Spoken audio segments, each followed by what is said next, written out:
Okay, great. How are you? Good. How are you doing? Good. I love how you have the picture of us in the background. It's a nice little touch. Oh, thank you. Now, let's talk soil. I must admit, when Static X announced the tour and you were coming with them, I went, "Who is Soil? I do not know this band very well." So I went off and checked you guys out. And gee, I'm really glad I did. You guys are awesome. Oh, thank you. Thank you. I think one of the things with music is there's just always these little gems hidden around the corner that, there's always something to listen to or someone new to discover. And even now, you guys have been going like 26 years, I believe, and you're getting new fans now. It must be terrific. You know what? To hear you say that we've been around for 26 years and you kind of, maybe heard of us a little bit, but really didn't know much about us and to discover us and enjoy it, that's great. That kind of that kind of thing, is what's kept us going all these years is new people discovering us and kids of our original fans discovering us. And we're even getting to the age of where we got these kids' grandkids discovering us. So it's always a pleasure to find out that somebody new is getting into the band. So thanks for checking it out and hopefully enjoying it. Oh, look, I cannot wait for the live show now. It'll just be such an added bonus to the whole Static X tour. Have you been out with Static X before on tour? Yeah, a lot. We actually toured with the original Static X lineup back in 2002, and Wayne and the boys brought us on many tours over the years.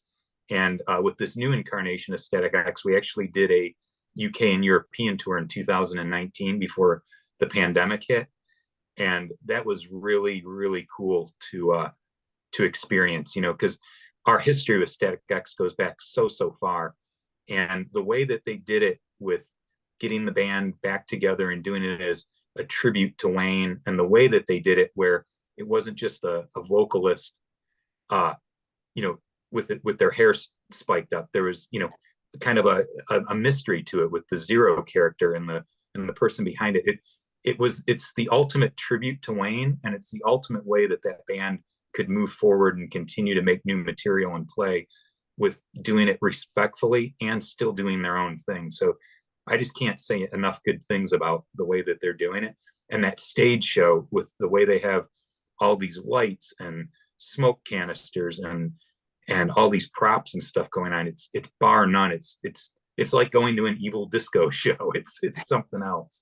So Well, anybody who yeah, hasn't I seen it can be blown away. oh, absolutely. I went to the Melbourne show and they had Dope and Wednesday 13 playing, and it just blew my hair back. It was just next level, and Zero was amazing. Yeah, just filled the shoes like no one else could. I think it's we all have our speculation who Zero is, but whoever Zero is doing a bloody good job. Exactly. And the way that they're playing that character, the where it's you might have an inclination of who it is, but nobody said it directly is brilliant too. So there doesn't really need to be anything said. It's it's Static X of the new generation, still paying homage to the original, and it's just a great thing.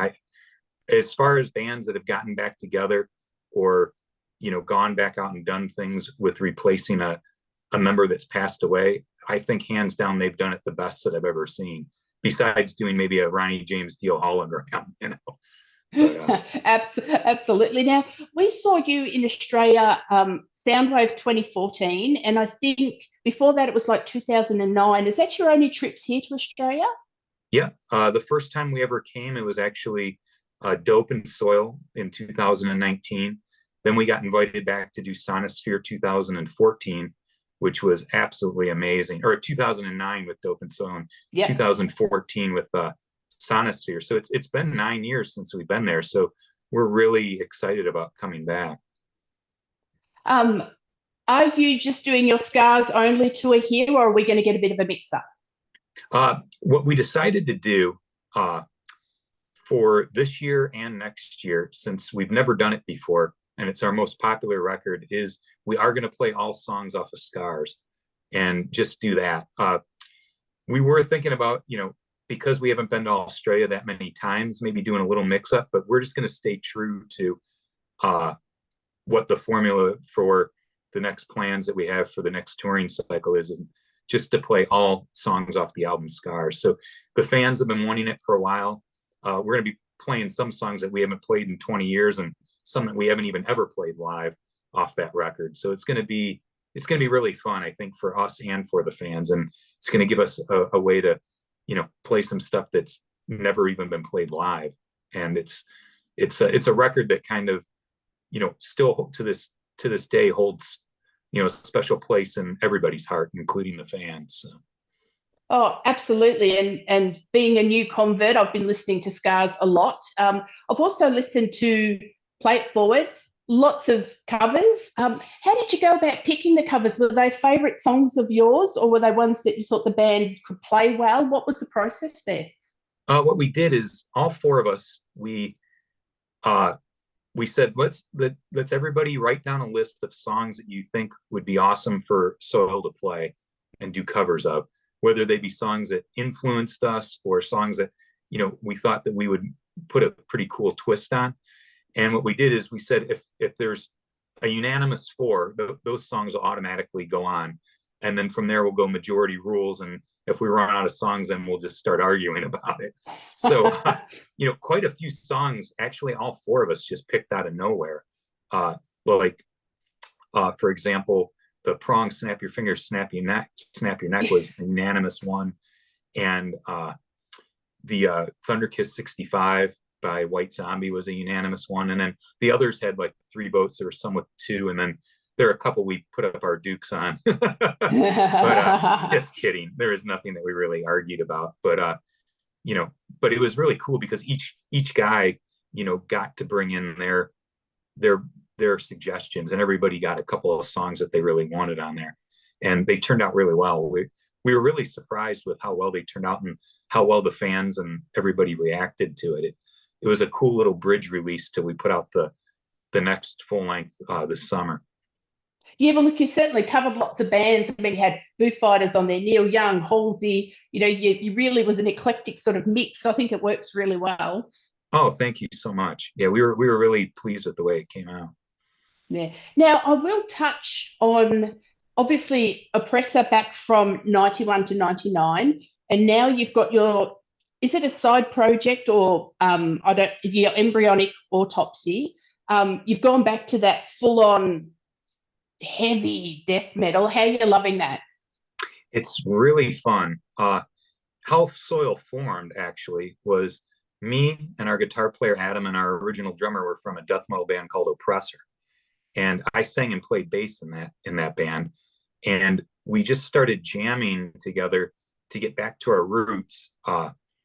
And we were really into bands like Life of Agony and Prong and Clutch and stuff like, and Corrosion of Conformity and stuff like that. And we just started jamming for fun because we had been playing death metal for so long, and you can only expand yourself so much with that genre of music.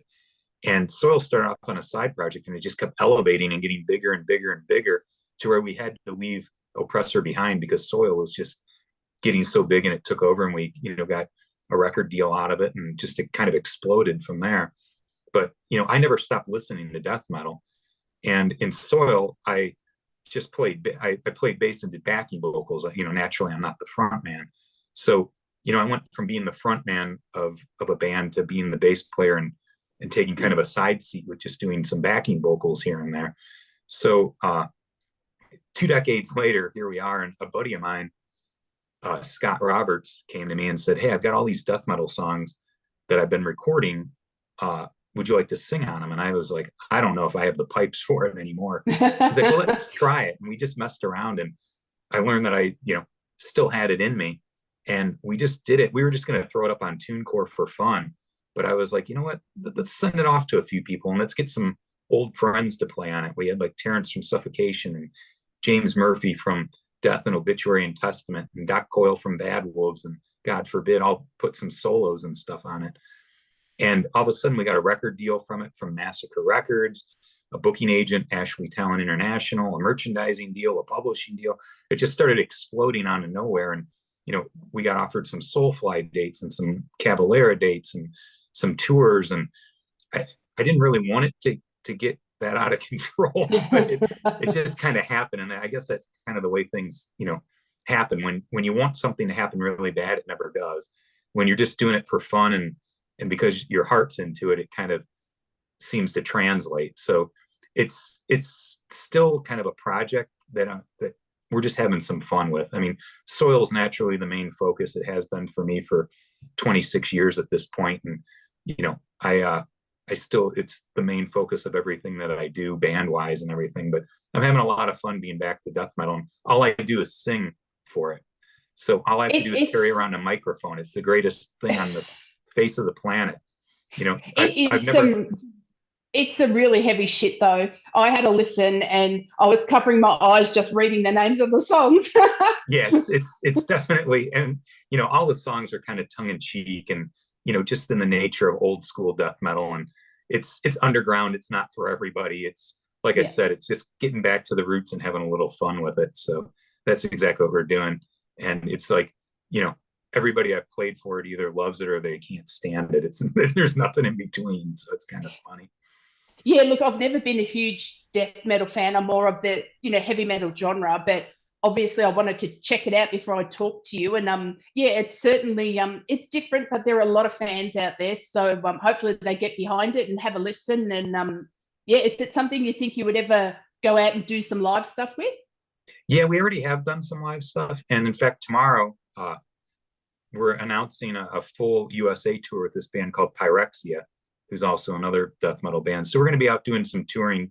So my schedule for the year is like SOiL, embryonic autopsy, SOiL, embryonic autopsy, nonstop. So I went from doing no shows in 3 years to a full year of just show after tour after tour after this after that. And we have more SOiL stuff that we're going to be announcing tour wise lined up after Australia and stuff. So it's going to be a pretty exciting year over here. And I see you've even got a skateboard out. Yeah, that was amazing. That just kind of fell into our lap. A friend of a friend knew somebody who had a skateboard company, and they're like, "Hey, you want to make a SOiL skateboard?" And I was like, "Sure." I brought it to the guys. They're like, "Oh, hell yeah!" And the last time I was on a skateboard, I was a little kid, and I still have a scar all the way down my arm from it. So I'm not going to be boarding anytime soon, but hopefully some other people will jump on that thing. Very good. Now, has it always been bass for you, Tim? Is it, obviously you do some vocals as well, but have you always been a bass player? Yeah, I mean, I started off on the bass, and I actually started off on the viola of all things. But right. As far as I'm not one of those people that started off as a guitar player and switched to bass because they thought it'd be easier or they needed a bass player. I've always been on the bass, and I think and a lot of bass players that I talked to that started off on bass, we're very, we have our own little clique. We're all, we all speak bass player, I guess you could say. And there's a certain thing to be said if you start off on the bass as opposed to being like a guitar player that switches over to the bass, because the bass is really the glue that holds the band together. And if you're not a bass player from the start, some don't really understand that. And I like to think that me and the other bass players out there that started off on the bass and have stuck to it kind of are a special breed, so to speak. Oh, look, absolutely. I think without bass, we wouldn't have the music we have today. And I think people forget that, quite often, that it's a very important part of every band. Very, very underrated. Now, when you're here in Australia, are you going to get any time out to take in a bit of our Australian hospitality? When we went to Sonosphere, we had a lot of days off in between because it was a huge festival that was moving with different working parts, and there are a lot of like off shows. And we got to see a lot of Australia, which was awesome.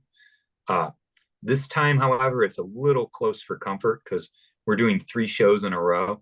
So we're going to try to stay an extra day just to see a little bit. But we've had the pleasure, of when we were on Sonosphere or Soundwave, I'm sorry. Yeah. When we were on the Soundwave Festival to, see a lot of the towns and things. And I'm a big, huge aquarium nut. So I got to go to a lot of the public aquariums while I was over there. And there was some really interesting stuff. So Not so much this time, but we did get to absorb it last time. Hold the koala bear and go to the sanctuary and all that. So yeah, just the regular things everybody does when they come here. Got to see a koala. Well, look, thank you so much for chatting today, Tim. We cannot wait to see you here in Australia. I will be front row in Melbourne, so I will look out for you and give you a little wave.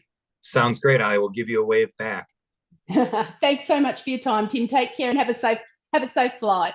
Thanks so much. You have a great weekend. Okay. Bye-bye. See ya. Bye.